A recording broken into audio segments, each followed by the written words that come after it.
ഇവിടെ മീൻകറി നിങ്ങൾക്കറിയാം, വിനാഗിരി എന്ന് പറഞ്ഞൊരു സംഗതി ഉണ്ട്, ചൊർക്ക. അത് ഉപയോഗിച്ച് ഉണ്ടാക്കുന്ന ഒരു മീൻകറി ഉണ്ട്. അത് ഇവിടത്തെ നാടിന്റെ ഒരു വലിയൊരു ടേസ്റ്റ് ആണ്. ഹായ് ഗൈസ്, നമസ്കാരം. നമ്മൾ ഇന്ന് ഇപ്പോ നിൽക്കുന്നത് എറണാകുളം ജില്ലയിലുള്ള കടമക്കുടി എന്നൊരു ഐലൻഡിലാണ് നമ്മൾ നിൽക്കുന്നത്. ഇവിടെ ടോട്ടൽ ഈ ഐലൻഡിന് കടമക്കുടി ഐലൻഡ് എന്നുള്ളൊരു പേര് വരാൻ കാരണം ഇവിടെ ടോട്ടല് 14 ദ്വീപുകളുണ്ട്. ഈ ദ്വീപുകളെല്ലാം കൂടി ചേർത്തിട്ടാണ് കടമക്കുടി ഐലൻഡ് എന്നുള്ളൊരു പേര് വന്നേക്കുന്നത്. ഇവിടെ മൊത്തം പോപ്പുലേഷൻ വരുന്നത് 15,000 ആൾക്കാർ, 15,000 ആൾക്കാരാണ് ഇവിടുത്തെ ടോട്ടല് പോപ്പുലേഷൻ പറയുന്നത്. ഇനി ഇവിടുത്തെ മെയിൻ ആയിട്ടുള്ള ഇവരുടെ എല്ലാവരുടെയും ഭൂരിപക്ഷം ആൾക്കാരുടെയും വരുമാന സ്രോതസ് എന്ന് പറയുന്നത് മീൻ വളർത്തലി, മീൻ സമ്പത്ത്, മത്സ്യസമ്പത്ത്. അതിൽ നിന്നാണ് അവർക്ക് മെയിൻ ആയിട്ടുള്ള ഇൻകം കിട്ടുന്നത്. പിന്നെ ഇത് എറണാകുളം ജില്ലയോട് തൊട്ടടുത്ത്, എറണാകുളം ജില്ലയിൽ തന്നെ പെട്ട സ്ഥലം, ടൗണിൽ നിന്ന് വളരെ തൊട്ടടുത്ത് ആയതുകൊണ്ട് തന്നെ ഒത്തിരി എറണാകുളം ജില്ലയിൽ നിന്ന് തന്നെ ഒത്തിരി ആൾക്കാർ ഇവിടെ വരാറുണ്ട് വൈകിട്ട് ഇവിടെ സൺസെറ്റ് ഒക്കെ കാണാൻ. ഇവിടുത്തെ മെയിൻ അട്രാക്ഷൻ എന്ന് വെച്ച് കഴിഞ്ഞാൽ അത് അധികം ആൾക്കാർ ശ്രദ്ധിക്കപ്പെടാത്ത എന്നാൽ ഒത്തിരി അധികം പ്രകൃതി സൗന്ദര്യം നിറഞ്ഞ ഒരു അടിപൊളി ഐലൻഡ് ആണ് കടമക്കുടി ഐലൻഡ്. ഇവിടെ വൈകിട്ടത്തെ സൺസെറ്റ് എന്നൊക്കെ പറഞ്ഞു കഴിഞ്ഞാൽ നല്ല അടിപൊളിയാണ്. ഇവിടെ ഒത്തിരി അധികം ദേശാടന കിളികൾ വരുന്ന ഒരു സ്ഥലമാണ് ഇത്.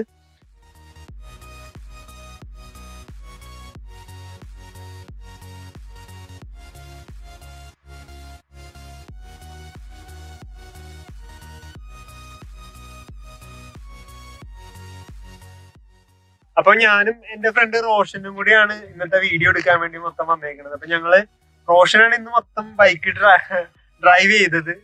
പണ്ട് കയാക്കിങ് ചെയ്തപ്പോ ജെയ്സൺ ബോട്ട് ഓടിച്ചില്ലേ, കയാക്കിങ് ചെയ്ത മുതല് ഇന്ന് മൊത്തം റൈഡ് ചെയ്ത് റോഷനാണ്. Hi guys. പിന്നെ ഇവിടുത്തെ ഒരു ഏറ്റവും വലിയൊരു അട്രാക്ഷൻ എന്ന് പറഞ്ഞു കഴിഞ്ഞാല് ഇവിടെ ആൾക്കാരുടെ എല്ലാവരും വളരെ ഏറ്റവും കംഫർട്ടബിൾ ആയിട്ടുള്ള ഒരു എന്താ പറയാ, നമ്മള് ശുദ്ധവായു ശ്വസിക്കുക എന്ന് പറയുന്ന പോലെ.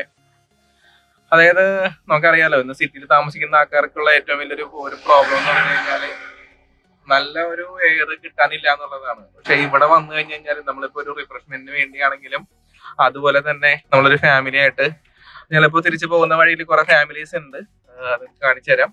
പക്ഷെ ഏറ്റവും വലിയൊരു അഡ്വാൻറ്റേജ് എന്ന് പറഞ്ഞു കഴിഞ്ഞാൽ നമ്മളൊരു വീക്കെൻഡോ അല്ലെങ്കിൽ ഒരു സൺഡേയിലോ ഇവിടെ വന്നു കഴിഞ്ഞു കഴിഞ്ഞാൽ നമുക്കൊന്ന് റിഫ്രഷ് ആയി നല്ലൊരു റിഫ്രഷ്മെന്റ് കിട്ടി നമുക്ക് വീണ്ടും മൺഡേ തുടങ്ങി നമ്മുടെ വർക്ക് സ്റ്റാർട്ട് ചെയ്യാൻ പറ്റും. അതാണ് നമുക്ക് കിട്ടാവുന്ന ഏറ്റവും വലിയൊരു പോയിന്റ്. ഇതിന്റെ ഏറ്റവും വലിയ ഫോക്കസ് എന്ന് പറഞ്ഞു കഴിഞ്ഞാല് സിറ്റിന്ന് വളരെ അടുത്താണ് ഈ സ്ഥലം വരുന്നത്. പക്ഷെ സിറ്റിയുടെ തിരക്കും പൊല്യൂഷനും പ്രശ്നങ്ങളും എല്ലാത്തിൽ നിന്നും മാറി നമുക്ക് ഇവിടെ വളരെ പ്രകൃതിയുടെ ഏറ്റവും അട്രാക്ഷൻ ആയിട്ടുള്ള ഒരു സ്ഥലമാണിത്. ഈ രണ്ട് കായലിന്റെ നടുക്ക് നമ്മൾ നിൽക്കുമ്പോൾ തന്നെ നമുക്ക് കിട്ടുന്ന ഈ ഫ്രഷ് എയർ തന്നെ ഇതിന്റെ ഏറ്റവും വലിയൊരു ഫോക്കസ് ആണ്. പിന്നെ ഇവിടുത്തെ ഏറ്റവും വലിയ അട്രാക്ഷൻ എന്ന് പറഞ്ഞാൽ ഇവിടുത്തെ ഓരോ വീടുകളിലും വളരെ വ്യത്യസ്തമായ മീൻ വിഭവങ്ങൾ എല്ലാ ദിവസവും ഉണ്ടെന്നുള്ളതാണ് ഇവിടുത്തെ ഏറ്റവും വലിയൊരു ഫോക്കസ്. പിന്നെ ഇവിടെ അതിനെ ഇംപ്രസ് ചെയ്യാൻ വേണ്ടി ഒരു ഷാപ്പും ഉണ്ട്. ആ ഷാപ്പില് കുറേയും കൂടി നല്ല രീതിയിലുള്ള ഫുഡ് ഇവിടെ ഉണ്ട്. അതുപോലെ തന്നെ ആൾക്കാർക്ക് ഇവിടെ വരുന്ന ആൾക്കാർക്ക് കുറച്ചും കൂടി ഡിഫറെന്റ് ആയിട്ടുള്ള രീതിയിലുള്ള ഫുഡ് കഴിക്കണമെന്നുണ്ടെങ്കിൽ നമുക്ക് വേണമെങ്കിൽ അവിടെ ചെന്നിട്ട് കഴിക്കാം. അവിടെ ഉള്ളവര് വളരെ വിഭവസമൃദ്ധമായ ഫുഡാണ് ഉണ്ടാക്കി വെച്ചിരിക്കുന്നത്. എങ്കിലും ഇവിടുത്തെ ഡെയിലി ലൈഫില് ഇവിടെ എല്ലാ ആൾക്കാർക്കും ഫിഷ് ഫുഡ് ഉണ്ട്. ഫിഷ് ഫുഡ് എന്ന് പറഞ്ഞു കഴിഞ്ഞാല് അവര് വളരെ വ്യത്യസ്തമായ രീതിയിൽ ഇവന് ഇവിടുത്തെ ഒരു ഏറ്റവും വലിയ അട്രാക്ഷൻ എന്ന് പറഞ്ഞു കഴിഞ്ഞാല് ഇവിടെ മീൻകറി, നിങ്ങൾക്കറിയാം വിനാഗിരി എന്ന് പറഞ്ഞൊരു സംഗതി ഉണ്ട്, ചൊർക്ക. അത് ഉപയോഗിച്ച് ഉണ്ടാക്കുന്ന ഒരു മീൻകറി ഉണ്ട്. അത് ഇവിടത്തെ നാടിന്റെ ഒരു വലിയൊരു ടേസ്റ്റ് ആണ്. എന്നുവെച്ചാൽ നമ്മൾ സാധാരണ നമ്മള് അറിയാലോ, മീൻകറി വെക്കുമ്പോൾ ഏറ്റവും കൂടുതൽ ആൾക്കാർ കൊടംപുളി ഉപയോഗിക്കും. അതുപോലെ തന്നെ പുളിക്ക് വേണ്ടി ഒരുപാട് ഐറ്റംസ് ഉപയോഗിക്കുന്നുണ്ടെങ്കിലും ഈ നാട്ടിലുള്ള ആൾക്കാരുടെ ഒരു ഏറ്റവും ഫേവറേറ്റ് സംഭവമാണ് വിനാഗിരി ഉപയോഗിച്ചിട്ട് മീൻകറി ഉണ്ടാക്കുക എന്നുള്ളത്. അതിനൊരു പ്രത്യേക ടേസ്റ്റ് ആണ്. നിങ്ങൾ കഴിച്ചിട്ടില്ലെങ്കിൽ ഇവിടെ വന്ന് കഴിച്ചു കഴിഞ്ഞാൽ അതിന്റെ ഒരു എക്സ്ട്രാ ഫീലിംഗ് നിങ്ങൾക്ക് മനസ്സിലാക്കാൻ പറ്റും. സാധാരണ ഇപ്പൊ നമ്മൾ കരിമീൻ കറിയൊക്കെ ഇവിടെ സാധാരണ എന്താ പറയാ വിനാഗിരി ഒഴിച്ചിട്ട് ഉണ്ടാക്കുന്നുണ്ട്. വളരെ ടേസ്റ്റിയാണത്. എപ്പോഴെങ്കിലും നിങ്ങൾക്ക് ചാൻസ് കിട്ടുമ്പോൾ നിങ്ങൾ ഇവിടെ വന്നൊന്ന് അത് നന്നായിട്ട് യൂട്ടിലൈസ് ചെയ്യാം. അപ്പൊ ഓക്കെ, താങ്ക് യു. അപ്പൊ റോഷന്റെ ഒരു എക്സ്പീരിയൻസ് ആണ്. റോഷന്റെ കടമക്കുടിനെ കുറിച്ചുള്ള എക്സ്പീരിയൻസ് ആണ് റോഷൻ നമ്മളത് ഷെയർ ചെയ്യുന്നത്. ഭയങ്കര റീഫ്രഷ് ആയിരിക്കും. നിങ്ങൾക്കിപ്പോ നോക്കിയാൽ തന്നെ മനസ്സിലാവും. നോക്കി ഇപ്പുറത്തെ സൈഡിൽ ഇതൊരു വലിയ പുഴയാണ് തോന്നണം. അത്യാവശ്യം നല്ല വലുതാണ്. പിന്നെ റോഡിന്റെ ഇപ്പുറത്തെ സൈഡിലായാലും കേട്ടാ ഇപ്പുറത്തും പുഴയ്ക്ക് 2 പുഴയുടെ നടുക്ക് കൂടിയാണ് ഈ റോഡ് പോയേക്കുന്നത്. പിന്നെ അത്യാവശ്യം പാർക്ക് ചെയ്യാനുള്ള സ്ഥലമുണ്ട്, നടക്കാനുള്ള അത്യാവശ്യം നല്ല സ്ഥലമുണ്ട്.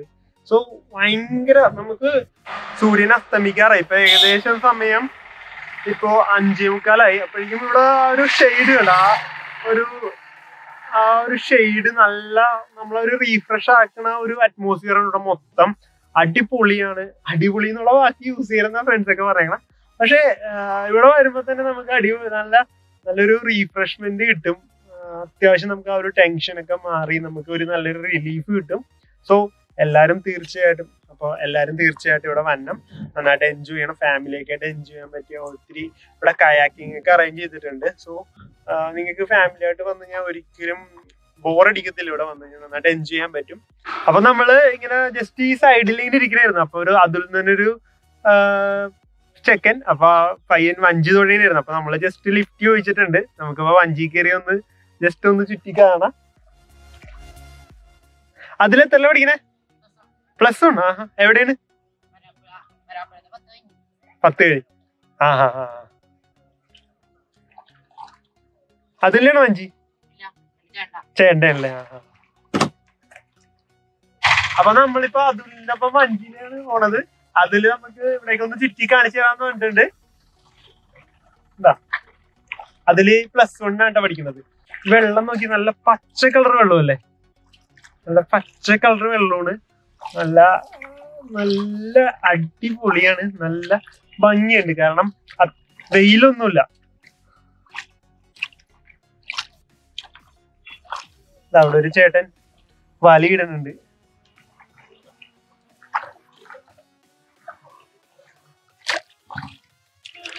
ഇതിങ്ങനെയല്ലേ പിടിക്കണ്ട പങ്കായം? ആഹാ. 2 സൈഡ് മാറി മാറി പിടിക്കണോ അല്ലേ? അങ്ങോട്ടും. ഓക്കെ.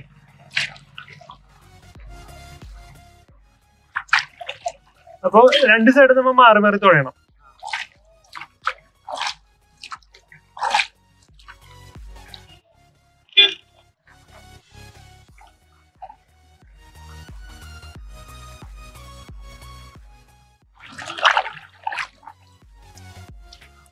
ഇത് നല്ല ഭംഗിയുള്ള വ്യൂ ആണ്. ആക്ച്വലി നമ്മള് ഈ ഒരു വ്യൂ ഒക്കെ ആൾക്കാർക്ക് കിട്ടിയേക്കണ കാണൽ കുറവായിരിക്കും. ആക്ച്വലി നമ്മളിപ്പോ പുഴയുടെ നടുക്കാണ്. അതേ നോക്കി അതില് നമ്മളെ പുഴയുടെ നടുക്ക് കൊണ്ടുവന്നേക്കണേണ്. നമ്മള് പുഴയുടെ നടുക്ക് ഇവിടെ വലയിട്ടേക്ക് നോക്കി. ഇത് വലയാണ്. ആ ചേട്ടൻ വലയിട്ട് പോണേണ്. ആണല്ലേ? താഴ്ചയിലോട്ട് പോണ. അപ്പൊ ആ സൈഡിലൊക്കെ ഭയങ്കര താഴ്ചയാണ്. നമ്മളങ്ങനെ താഴ്ചയിലോട്ടൊന്നും പോണില്ല. ഈ ഒരു സൈഡിൽ കൂടി ഇങ്ങനെ ഇങ്ങനെ പോയിക്കൊണ്ടിരിക്കണേന്. നല്ല അടിപൊളിയാണ്. സൂപ്പറാണ്. ഒരു രക്ഷയില്ലട്ടാ. അതില് നീ പറ. ഇത് കടമക്കുടിനെ കുറിച്ചൊന്ന് പറഞ്ഞേ. ഉറക്കെ പറ. ആണല്ലേ? ഇവിടെ സിനിമ ഷൂട്ടിങ്ങിനെ കുറിച്ചൊന്ന് പറഞ്ഞേ.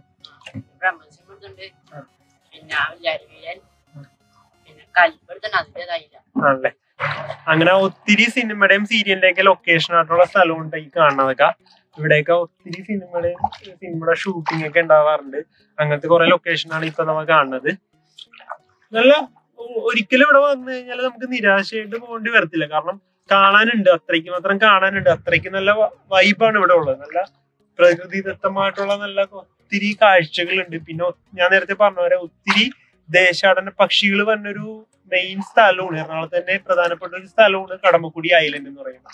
ആക്ച്വലി രാവിലെ കഴിയുമ്പോൾ നമുക്ക് കാണാൻ പറ്റും ഒത്തിരി ആൾക്കാര് DSLR ക്യാമറയൊക്കെ ആയിട്ട് വന്നിട്ട് കിളികളുടെ ഫോട്ടോസ് ഒക്കെ എടുക്കുന്നത്. ഒത്തിരി ദേശാടന പക്ഷികൾ വന്നൊരു മെയിൻ സ്ഥലമാണ് കടമക്കുടി ഐലൻഡ്. ഇപ്പൊ ഒത്തിരി ടൂറിസ്റ്റുകൾ വരുന്നുണ്ട് കടമക്കുടി ഐലൻഡ്. കാരണം ഈ ഒരു സൗന്ദര്യം ആസ്വദിക്കാൻ വേണ്ടി എല്ലാരും ഒത്തിരി ലോങ്ങിൽ നിന്ന് തന്നെ വരുന്നുണ്ട്. ഇപ്പൊ നമുക്ക് തന്നെ കാണാൻ പറ്റും. നല്ല ഭംഗിയാണ് ഇത് കാണാൻ. ഭാഗ്യത്തിന് മഴയില്ല, അല്ലെങ്കിൽ ഈ സമയത്ത് നല്ല കഷ്ട മഴയായിരിക്കും.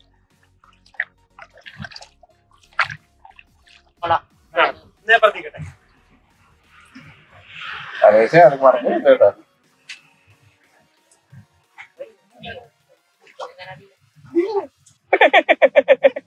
അടിപൊളി. വീഡിയോ എടുക്കും. വീഡിയോ ഓണാണോ ഓൾറെഡി? അപ്പൊ നമ്മൾ തുഴയുന്നതിന്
കടമക്കുടി ഈ കായലിൽ കൂടി വഞ്ചി തുഴഞ്ഞു പോലെ. അപ്പൊ അതുലിന് ഒത്തിരി താങ്ക് യു.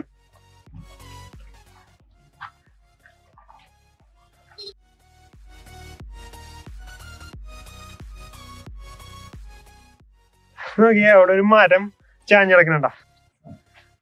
പണ്ട് വീടിന്റെ അടുത്തുണ്ടായിരുന്നടാ ഇങ്ങനൊരു മരം ഉണ്ടായിരുന്നു. നല്ല രസമായിരിക്കും. വീഡിയോ എടുത്ത്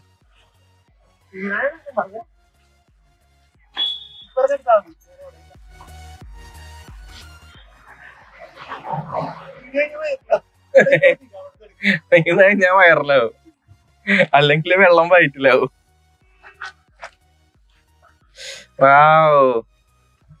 സൂപ്പർ വ്യൂ. ഫോട്ടോ എടുക്കാമോ? ഫോട്ടോ അത് കയറ്റാൻ പറ്റുമോ മൊബൈലില്?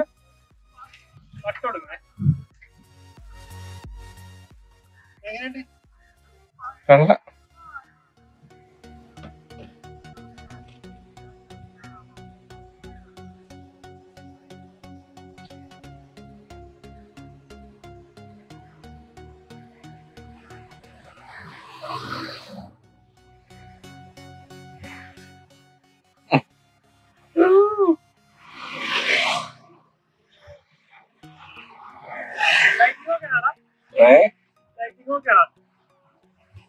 കുഴപ്പമില്ല, മങ്ങിട്ടുണ്ടേ. അനീഷിന്റെ ഫോട്ടോ ഇവിടെ കാണുകയാണ് ഗൈസ്.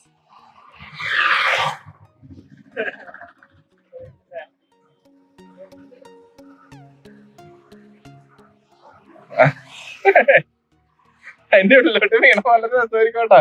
ചീഞ്ഞ് ചമ്മന്തി ആയി പോവും. മറ്റേ അമ്പഴക്കൊമ്പിന്റെ കാര്യം പറഞ്ഞാൽ അമ്പഴം ഒടിഞ്ഞ് നിലത്തി വിടട്ടെ. കാണോ ഗൈസ്, ഒരു കുരങ്ങനെ പോലെ കിടന്ന് ചാടുകയാണ്.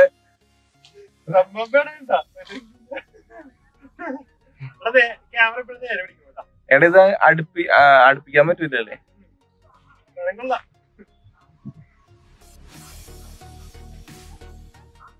മറ്റേതാണ് ഞാൻ ഇട്ടാനെ. ഇതിനകത്തൊരു ഏറുവാടം കെട്ടിയാ മതി.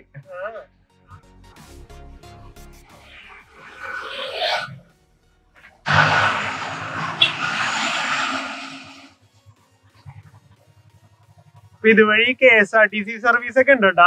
അപ്പൊ അടിപൊളിയാണ്. നോക്കി നല്ല ഭംഗിയില്ലേ, അപ്പുറം ഇപ്പുറവും പുഴ, ഇതിന് നടുക്ക് കൂടി ഒരു റോഡ്. നമ്മളെ TV-ലൊക്കെ കാണുന്ന മാതിരി നല്ല അടിപൊളി വൈബാണ്. വന്നു കഴിഞ്ഞാൽ അടിപൊളിയായിരിക്കും, ഒരു രക്ഷയില്ല.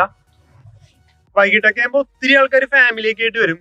ഇവിടെ ഇരിക്കാനുള്ള ഒത്തിരി സ്ഥലമുണ്ട്. അപ്പൊ അതിന്റെ സൈഡിൽ നമ്മൾ നേരത്തെ ഇരുന്നില്ലേ, അവിടെ വന്ന് ഒത്തിരി ആൾക്കാർ ഇരിക്കും. നല്ല രസമാണ്, നമുക്ക് ബോറടിക്കത്തില്ല. നമ്മളിങ്ങനെ കാഴ്ചകളൊക്കെ കണ്ട് ഇങ്ങനെ വർത്താനമൊക്കെ പറഞ്ഞേക്കും.